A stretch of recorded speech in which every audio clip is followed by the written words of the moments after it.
Welcome to our Posh podcast. I am Gabrielle. I'm your host along with my beautiful daughter Marcella. Hello. And we're here with our wonderful DJ Spider today. Hello. And we are by ourselves for a little while today, but Miss Polly is going to join us later with our amazing segment with her. And later on for some other episodes that will air a couple of weeks from now, we will have Bernie join us. And we have a lot of amazing things planned today. And our very first topic today is very dear to Marcella's heart, especially. God.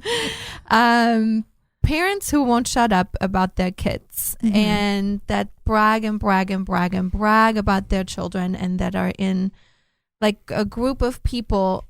Sometimes every single person in that group has a child, but this particular parent just takes over conversation and their child is the best. And or they're in a group of people where people don't have children, and then it's just over and over about the kids. Especially if you don't know their kids. That's also hard too. Like, I don't even know what your kid looks like. Right. And you're talking about them nonstop. I know that everybody loves their kids the most because they're your kids, but what did I say the other day? I said I feel like parents need to remember that they're not their kids and they're important and like don't have to live through their children's success or aspirations, and like maybe talk about what you're doing. I don't really care. That I think I always say you can brag about your child to your family, like about your husband you talk about your child with, or their siblings when something special happens, or the grandparents or the aunts and uncles. Like, that's all great. But when you are in a group of even friends, it's just over the top sometimes. Well, I think in natural conversation, you can talk about what's going on, but I think the way you've always done it, I remember you just talking about what's going on and then you move on. It's not like just oh my gosh, my kid is this and this and made A honor roll and blah, blah, blah. Like, okay, we got it. Like, your kid's awesome. I don't think I've ever said that, to be honest. It's like the people with the bumper sticker, no offense. My kid made the honor roll. Like, okay, nobody cares. Yeah, actually, I don't care. I mean, I'm not trying to be rude, but really only you care about that. Like, right. No one else cares. That's fine. And that's why I don't mind the bumper sticker and stuff. If you want to celebrate it, go ahead and do that. Just don't talk to me about it. Right. Come show me something. I know right. someone, I think y'all know, that has some kids that do a lot of cool work, and like every time I see her, she's showing me what they've been working on. Right. That's cool. Yeah. Like, I'm interested in the projects and stuff they're doing, but I don't need stories about your kids. Like, tell us the exciting things. Like, it's like what's in a nutshell. Like, give me the bullet points and I don't need the details. Like, every time I say that I'm a teacher or choreographer, I get people hand me their phone and they're like, look, my kid is like the next Beyonce. Or is she going to be the next Beyonce? And they're like 2 dancing in the bathtub. I'm like, I don't know. I don't know that. And number 2, every kid dances around. Like, I'm not trying to be rude, but I don't know, like a little kid who doesn't dance around. I don't know. It's weird. I have this article, which I think it explains some things in a really funny way. I want to read a little bit about it because it made me laugh out loud. But some people say that when this happens, they roll their eyes so hard they can see their brain, because it's like they're so over it, and it's always the same. What I think is always the same parents, and it gets so excessive to a point sometimes where it's just like, there's other people too. They brag about everything. They brag about every time they get a flower, every time they get a new purse, every time whatever, especially on social media. I don't always feel it's necessary. Like, a little bit and something huge and big, yes, of course. But ongoing, the weekly updates, a little much for me. But so here it is. It says, okay, who am I kidding? I know the parenting competition season is year round, but at least in the summer, you're less up and close personal with the participants. And trust me, I need that break. It's merciless out there. You've got everything from the high school parent who specializes in class rank news updates to the elementary school mom that has an Excel spreadsheet of her little cheer-ups academic and extracurricular schedule and a corresponding pie chart of his world domination areas of expertise. To celebrate the sort of end of the parenting competition season, I've compiled a list of awards that acknowledge the very best in this year's parenting preening Hall of Fame. All hail the one-upper interruptus. This parent is like a heat-seeking missile. You could be across a parking lot, and if someone asks you about your kid and you share just the briefest tidbit of accomplishment, like they made it to school on time, the one-upper interruptus will pick it up on the radar and fly in for a direct hit that doesn't waste time with any social niceties, but instead goes in for the kill, as in, well, my little mini-me has not only perfect attendance, but also is curing cancer while playing the 3 select sports and taking 8 AP tests.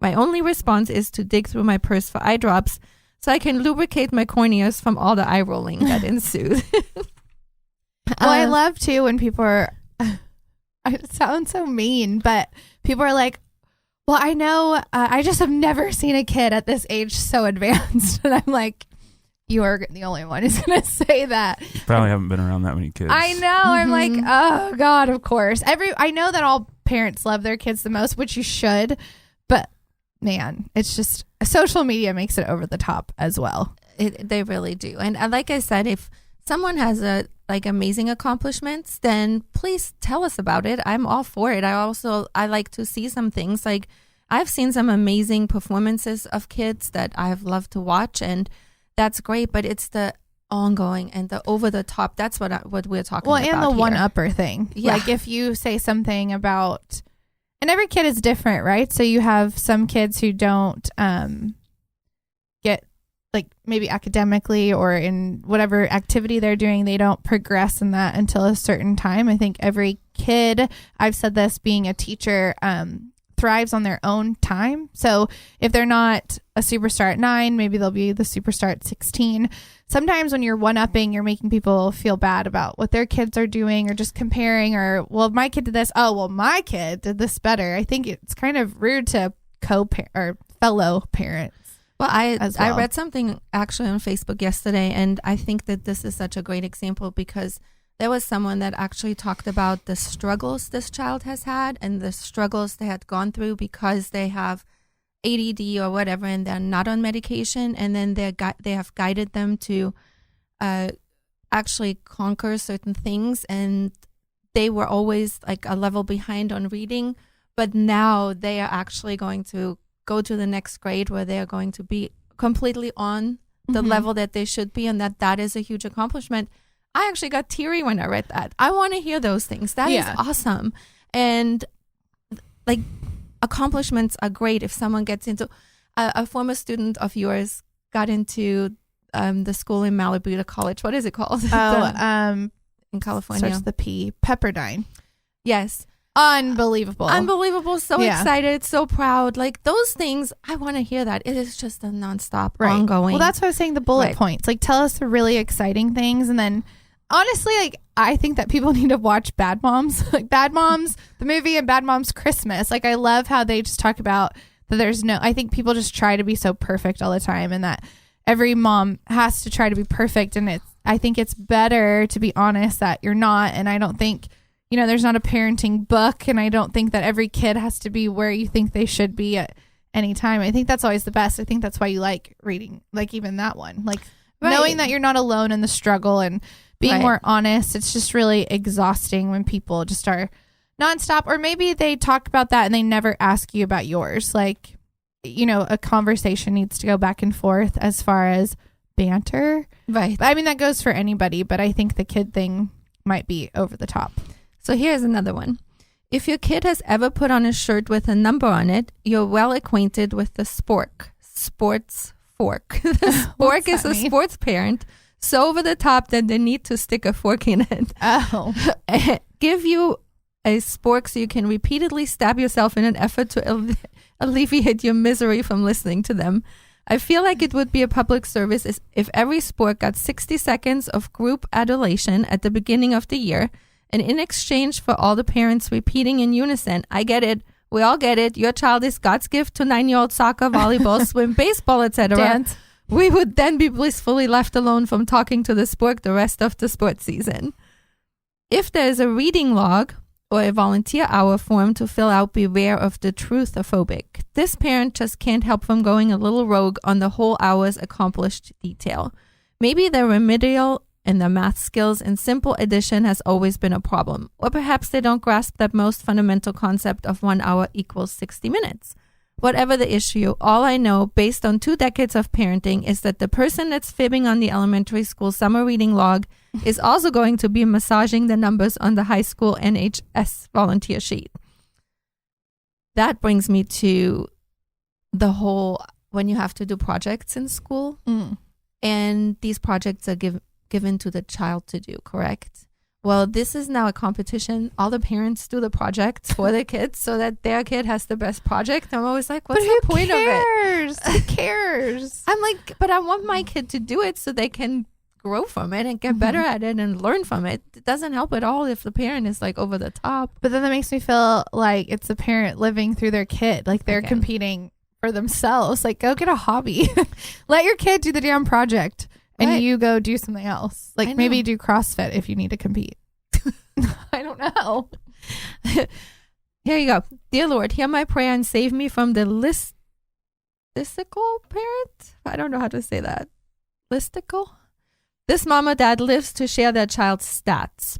Be it everything from batting averages, touchdowns, goals to dance awards, and academic rankings. The listicle has up to the minute information on where their kid stands in the universe. I'm not exaggerating when I say a part of my soul died the day my daughter's high school made it possible for parents to check their kids' daily high school class rank online. Wow, I never. That's a thing. I didn't know that's a thing either. I've never done that. It's ridiculous. Thank God for homeschool kids.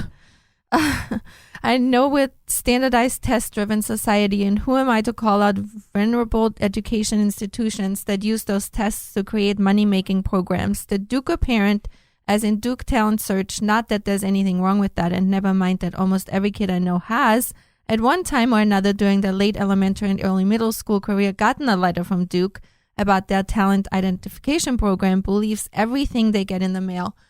That one is so big because right here, this is a true thing. Every child gets this. Every child could go to that Duke summer program. Not every parent wants to spend $5,000 to send their child.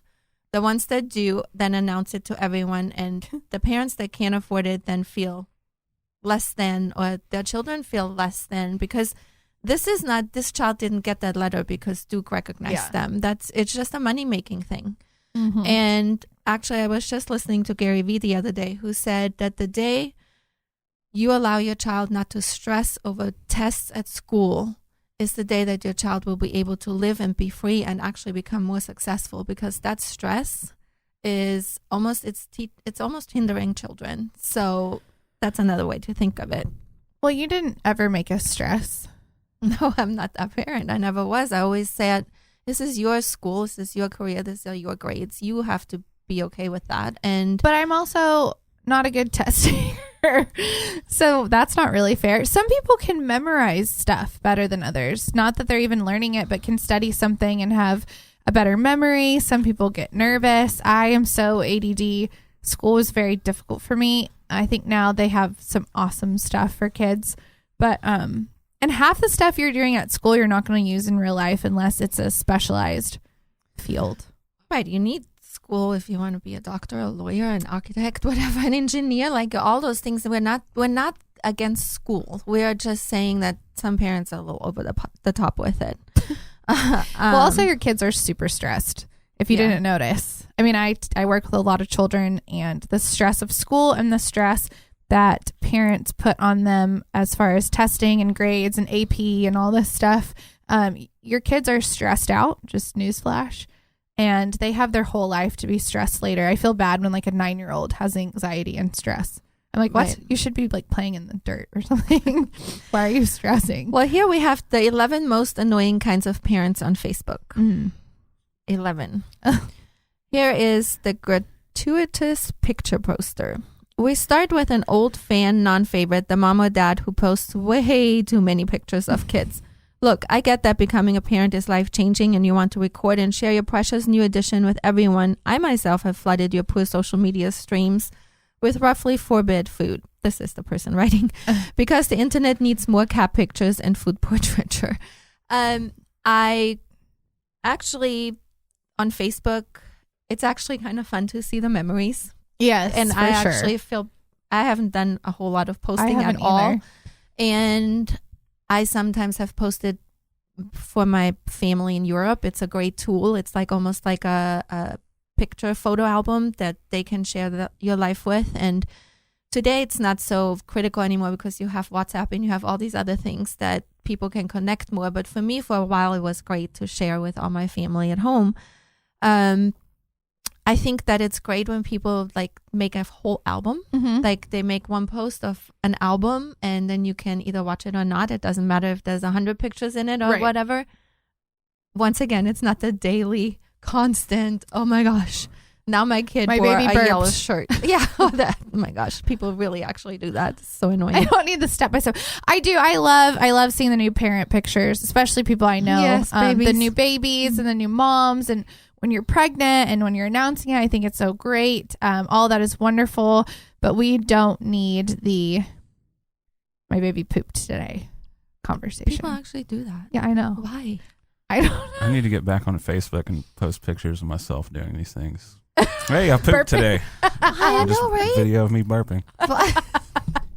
This is That would be really funny.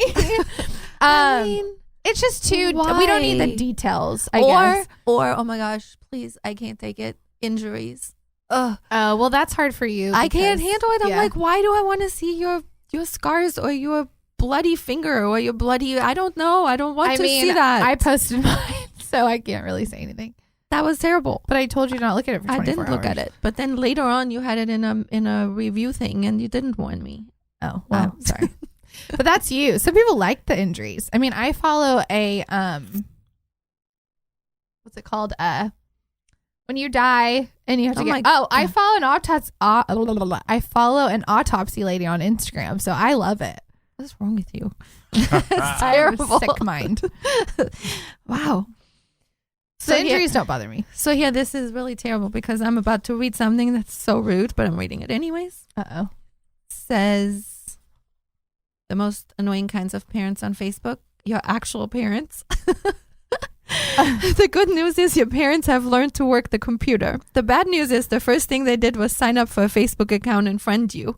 Oh. You stared at that friend request for 4 entire days before you grudgingly accepted, all the while knowing full well the hell that would follow. Your mom likes everything you do and feels the need to comment on every single status update. True. Your dad won't stop sending you farm bill requests. You want to contain your Facebook life, but they take each of your status updates involving the kids and tag Aunt Millie and Uncle Rob, who then want to know why you haven't accepted their friend requests.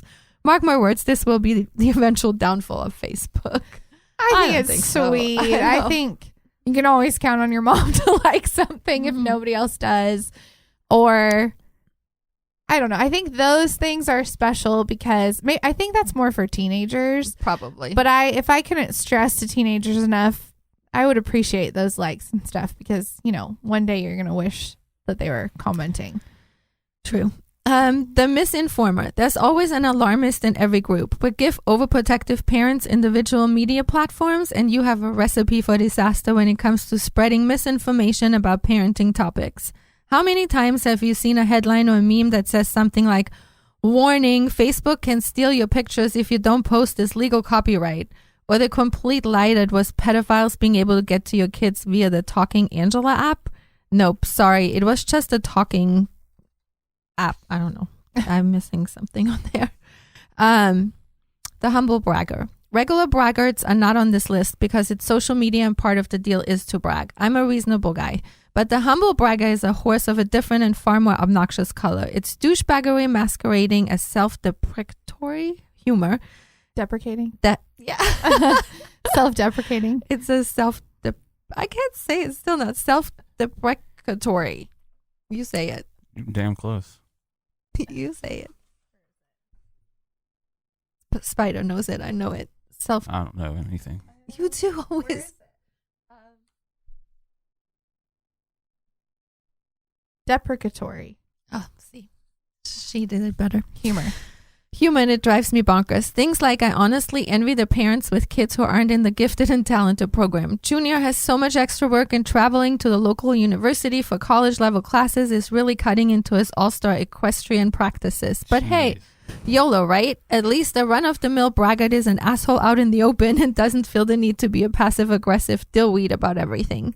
But then again, we shouldn't be too hard on him after all. He's so stressed helping his kid choose between Yale, Princeton, and Stanford with Harvard as the safety school, naturally.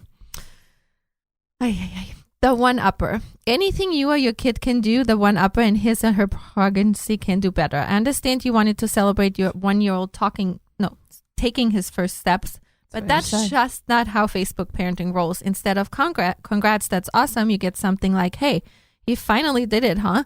Isn't he almost a year? My daughter walked at 8.5 months, but I guess all kids are different because parenting on Facebook means feeling like you're never doing a good enough job and everyone else is doing it better.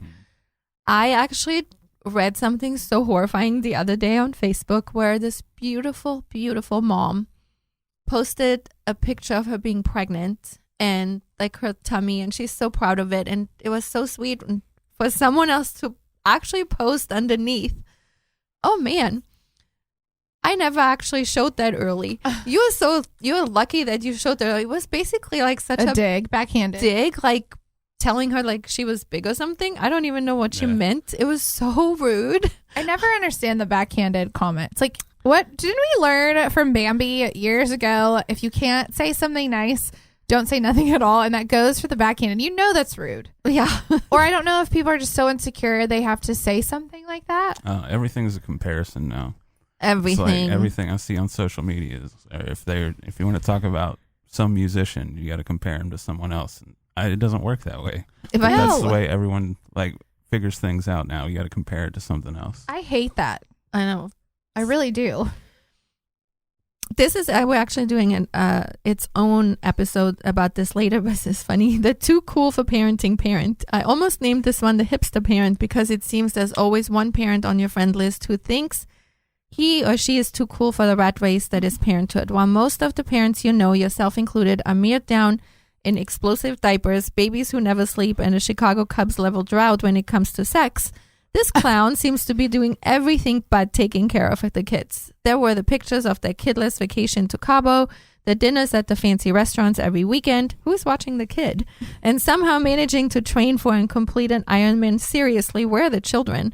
There's a name for this phenomenon, but you've probably never heard of it. Oh, wait, I thought it was something else. Wow, that's kind of interesting. But that one, I would be careful because things are not always as they seem on social media. For sure. So sometimes too, like I will post, and I'm not a parent, but I'm saying I will post stuff from 6 months ago because I'm so behind on posting, or even you do it and you'll get a text, is your mom in California? I'm like, no, that was like 6 weeks ago. So I don't know. That one's kind of dangerous because you can't really judge. And maybe some people don't want to put their children on social media. I have a friend that's just like that. Like all her posts are about work or vacations, but her kids are never in them. And I think that goes with, some celebrities don't show their kids. Yeah. Like I watch Kristen Cavallari's show on E, and you don't even see her kids at all. She never shows their faces. I think celebrities do it, but I think this goes because we live in such a, like everybody sees everything. I think some parents don't feel that they want to like portray their kids. So I don't know. I wouldn't judge people too much on that one. No, that's true. The complainer. On one hand, parenting is a goddamn grind and a half. Truly it is. If you have a newborn, you're up every few hours. Women have to breastfeed until the nipples bleed. Toddlers watch the same shitty TV shows over and over until your adult brain turns to mush. And you will find yourself drooling oatmeal and humming the Mickey Mouse Clubhouse song. And some parents have a tendency to wallow in all the misery. And then make like other people feel like, oh my God, I never want a child. It's so miserable, which it's not. That's just a moment in time, basically. But also things are how you make it. Like, I feel like there are just some people who complain about everything, like every little thing. True. I did see a video though on Facebook pop up, and it was this kid in a crib, and somebody said, if only that were chocolate. I was like, I think I would lose my mind. I think I would sob because they obviously took their diaper off. And I'm talking poop from head to toe on their body, poop all over the crib. Like that would be a breaking point for me. I would be like, this is the worst thing I've ever experienced in my life. And you would just have to go and clean it up. It looks so bad. It looks so messy. Complain about that one, maybe. Oh, God, it's so bad. The crafty parents. I consider myself a success if I've slapped some peanut butter and jelly on a couple of slices of bread and filled my son's lunchbox with a bag of goldfish and a cheese stick. Now, I'm reading somebody's, that's not me. But then I jump on Facebook, look at what the crafters have made their kids, and want to jump off a bridge. Seriously, who does this? Suddenly, I'm dealing with culinary savants who are making Yertle the turtle out of broccoli and snap peas. There's no way to compete with that kind of awesomeness. And God forbid your kid sees even one picture of this artistic wizardry. And then it's, why don't you make my lunch like that? I'd be like, because I'm not going to. I've got shit to do today. It's so cute. Somebody posted on Facebook the other day this beautiful sandwich, like, you know, lettuce and tomatoes and just beautiful made, and said lunch moms in August. And then there was a sandwich that had a carrot in it. It said lunch moms in May, because everyone is so sick and tired of making lunches. Like in August, everyone is all excited. Oh, I'm going to make my kid the best lunches. I can say that about myself too. I'm like always, oh, if we do this healthy thing and I buy a new lunchbox and all this. And then I'm like, go order something from Postmates. I don't want to do it. But also you have to compare situations. Like, is this a stay-at-home mom who, not that that's not busy, but they don't have to go to work? Is it just about the kids for them? Like, I think they have more time. I mean, if you're a working woman that has to leave the house and you like are rushing, I mean, how can you do all that? You cannot make anything out of broccoli. But even a stay-at-home mom gets sick of it, doing the same old thing over and over. I'm sure. The TMI, too much information parents. Yes, before any of you bring it up, let me be the first to admit I'm king of this group. I'm not. My name is Erin and I share a lot. Fine, I overshare on a regular basis and may have written a post specifically about my wife's cervix. I don't know why, but parenthood is the end of boundaries. Suddenly it's fine to talk about poop, color, consistency, frequency, vomit, rectal thermometers, how long it's been since we've had sex, how sex has changed post-kids, post-pregnancy hair in the shower drain, and even pictures of the time you ripped your pants wide open while curling. Moms routinely talk about tearing during delivery, bloody nipples from breastfeeding, and stretch marks. All of this to say, if you have parents in your timeline, you're setting yourself up for one long, seemingly continuous stream of information you may not want to hear about. But I don't know these. Like, I mean, you have never said these things. Like, never been raised in a home that's like talking about these things. I would never. I would never talk about it. This is not information for people to talk about. Yeah, I can't see you walking around talking about how your nipples are bloody. Hey guys, but they I got bloody nipples today. They make it sound so awful. Like literally, like, I don't know. That just sounds horrific. I couldn't tell you because my brain shut off like 2 words into the list. I was like, I can't listen. Yeah, like you have like, why do it then? You have no sex anymore. Like everything sucks. Like you make it sound so bad, and then they're like, but I love my kid. I know, so crazy. Then here is the FFFs, and these are the flawless Facebook families. There's a picture of the mom seconds after giving birth, naturally and of course at home with no makeup, looking like a supermodel. The dad is uber successful, routinely runs marathons for charity, was once used as a movie double for Brad Pitt, and had his personal friend Morgan Freeman narrate their DVD birth announcement. Oh, God. Their children are all flawless, and their family pictures are so perfect they look like they were plucked out of an Abercrombie & Fitch ad. They make their own wheatgrass tofu baby food that's been blessed by the Dalai Lama, and no one has ever seen them fight about anything. And their existence irks you for reasons you can't even fully comprehend. The only way to combat the perfectionists is to take solace in the fact that they must be fake, since manufacturing happiness and the perfect image is easy to do on Facebook. They're almost definitely fake, probably. Please let them be fake. I actually can attest to that. I know several people that are like this, and they post pictures of, I know for a fact, with people that they have had the worst fights with, and then it's like, oh, I love them so much, they're so wonderful, and we spent the most amazing time together, and all this kind of stuff. And I'm always like, why do you have to do that? But that has to be exhausting. It's not for, I don't really care about that, because it's not, I'm not having to pretend anything. Like, that seems exhausting to me, and nobody cares. I wish that people would understand that in like 2 seconds, everyone is so busy with their own lives that no one really cares if your life is perfect or not. Like, even if it's not, I think people just like to know realness more than You can tell. Perfect. We talk about this all the time. It's even when guests come on here. When it's not real, you can tell, and you kind of go, this sounds. But nobody's life is perfect, not truly. And people will want to talk to you more, I feel like, if you're honest. I think so too.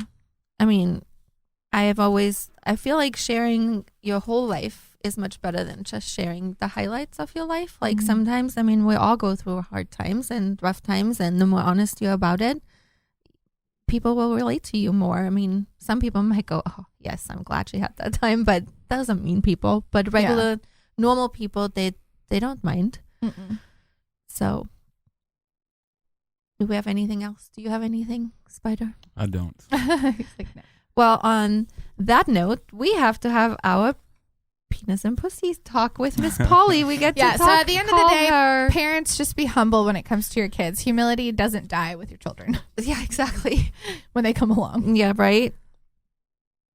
Let's call out sweet Miss Polly. It's going to take me just a second. That I have missed.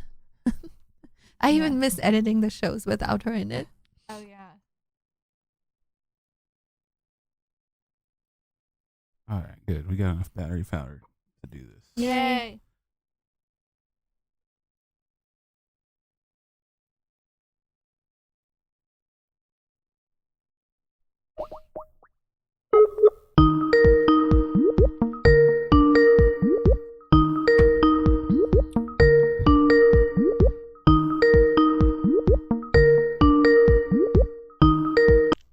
Hello? Hi, Miss Polly. Hello. All right. Give me just everyone? Need a little bit, like just 1 second of silence. I'll play the song. We'll get into it. This is Penis and Pussy Talk with Miss Polly. My gosh, we missed you, Miss Polly. I missed you. It's been way too long. Way too long. We just said I don't even like editing the shows when you're not in it anymore. Aww, you're so sweet. Well, I love you guys. We love you too, and we can't wait for you to come visit. I'm hopeful for August. Yes, I am hopeful for August as well. And it'll actually be paid this time, so woohoo for me. Nice. That's awesome. So today we just discussed about parents who won't shut up about their kids. And I know that you have had, I am sure, your share of experiences with this. And we just wanted to know how you feel about this when the nonstop people that just nonstop brag about their children. That you wish you could just plant a pie in their pie hole and just make it stop. Yep, those kind. We know you experience this a lot. Yes, quite frequently, unfortunately. There's some tactics that I have discovered that work to, like, either A, shut them up or deflect. Oh, what are those? Well, okay, so when they start, I mean, you know, you listen to them and you're like, okay, woohoo, yay for your kid. And then it just continues. So my attempt is usually the first thing to do is to change the subject. Right. You know, just kind of, okay, well, let's move on to a different subject. Ask them a question about themselves just to see how truly narcissistic they are, you know. Right. Those people always go back, though. Always go back. They always go back. Well, if they go back, you kind of have to realize it really, because a lot of times they do it, unfortunately, because they're lacking something in their own life, you know, try to live their life through their kids, you know, and they lost their identity somewhere. Somewhere along the way, it became all about their kids living their dream and not their children's dream. You know, like their kid may not really like to play or do or whatever it is that they're bragging about, but because they sense that their parent really wants them to. So you kind of have to be a little empathetic in that regard. But realize, of course, if you do have children of your own and that child is in the same class or same group as this particular parent, realize that it's not about your child. Right. You know? Yeah, it is so annoying, isn't it? Yes, it is annoying, but you literally, sometimes you just have to walk away. And I know that's sad, but you just really have to give them an excuse and say, I really love to hear more. Let's arrange a time that we can talk about it. Give me a call whenever, blah, blah, blah. The 12th of never. I have recently been exposed to this very much because I was in a group of parents, with a group of parents. And when that starts, I have found myself, I just do the rude thing and I just start messing with my phone. Mom! I'm sorry. That's just, awesome. I can't, I mean, it's not just me. There's a whole group, but it's just, I couldn't handle it no more. Yeah. So I'm sorry. We are going to continue to our question of the day. And this time we're going to have you part of it, Miss Polly. So please stay on the phone. Okay. The two posh girls ask the question of the day.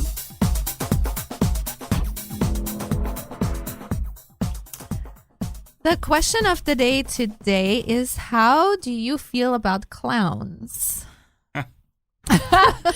Where did you get this question? Miss Polly, do you want to go first? I know that there are people out there that are scared of clowns and have this big, huge, I think it's because they watched it too much, and so clowns scare them at a young age. I don't know. I think it's just something about the face paint or something, but I love clowns.